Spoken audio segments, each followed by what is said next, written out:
Il lui donna le plan de tout ce qui lui avait été révélé par l'Esprit. 1 Chronique 28, 12. C'est par un écrit de sa main, dit David, que l'Éternel m'a donné l'intelligence de tout cela, de tous les ouvrages de ce modèle. 1 Chronique 28, 19. En faisant référence à la déclaration de David concernant l'autel et la maison, 1 Chronique 22, 1, cette association nous parle d'un ordre céleste où la croix est montrée comme le fondement en vue de l'édification de cette maison. Et cela signifie qu'elle est là comme le rayon divin pour éliminer, détruire tout ce qui n'est pas issu de Dieu en Christ. Car rien de ce qui est de l'homme ne pourra entrer dans la constitution de cette maison, mais uniquement ce qui sera en résurrection, c'est-à-dire ce qui est entièrement de Dieu. C'est ce qui est ressuscité en nous qui entre dans la constitution de cette maison.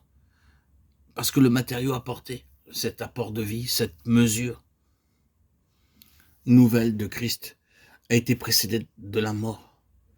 Pour qu'il en soit ainsi, il faut que nous exposions jour après jour l'homme naturel à la croix, car elle est cette puissance qui retient dans la mort ce qui est de l'homme naturel et fait tarir la source de notre vie propre, afin qu'un jour nous soyons à nos propres yeux comme la verge d'Aaron, un bois mort et desséché.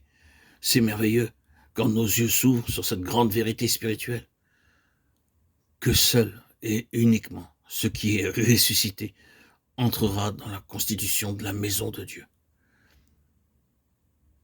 L'œuvre subjective de la croix ne s'arrêtera pas tant que nous vivrons, et cela pour que la vie de résurrection soit jour après jour notre partage. Même ce que Dieu nous a donné peut nous être demandé en retour. Isaac était le produit de la puissance de Dieu, et cependant Dieu le demanda en retour à Abraham. La vie dont il nous fait don n'est pas pour notre usage, mais uniquement pour le plaisir et la satisfaction de Dieu.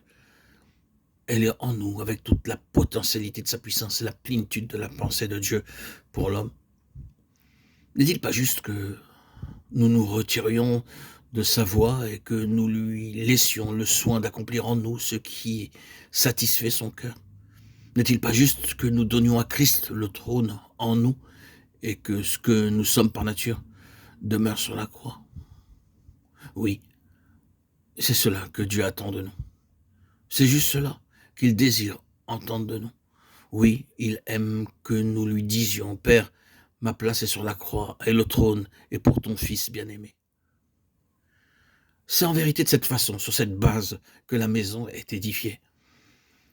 Ceci nous amène à la conclusion que c'est après un travail intérieur profond et par les voies de Dieu que fut donnée à David la révélation du temple, une représentation en type et symbole de Christ et son Église.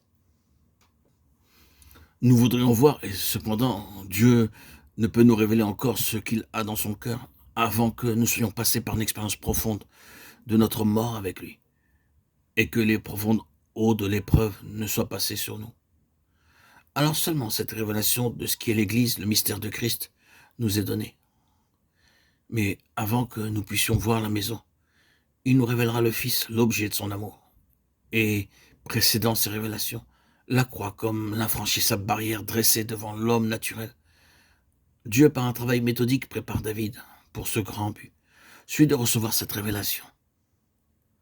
Ce fut par un chemin difficile et douloureux et en dépit de ses défaillances que le Seigneur l'amena au but. Il le fera pour nous aussi, et bien que nous ne soyons pas appelés aux mêmes responsabilités ni aux mêmes rôles ou fonctions dans le corps, cependant Dieu désire que tous nous assumions notre part à notre place dans sa maison. Il sait et connaît les voies qu'il a choisies pour vous et moi.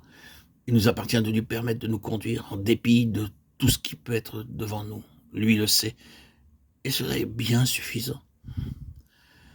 Voire est coûteux, mais c'est infiniment précieux pour lui. Nous ne lui refuserons donc pas ce qu'il demande, même notre Isaac, afin que son triomphe s'établisse en nous, et que nous soyons avec lui dans les âges à venir. En vérité, nous ne pouvons édifier cette maison sans la révélation, mais uniquement sur la base de ce qui a été vu. Sans révélation, l'homme introduit sa sagesse naturelle, celle de son intelligence, et Dieu ne se trouvera jamais dans une telle œuvre. Il nous laissera et continuera tranquillement son œuvre avec ceux qui auront été incorporés sous sa tutelle. Ceux-là seulement atteindront le but et participeront à la satisfaction de son cœur.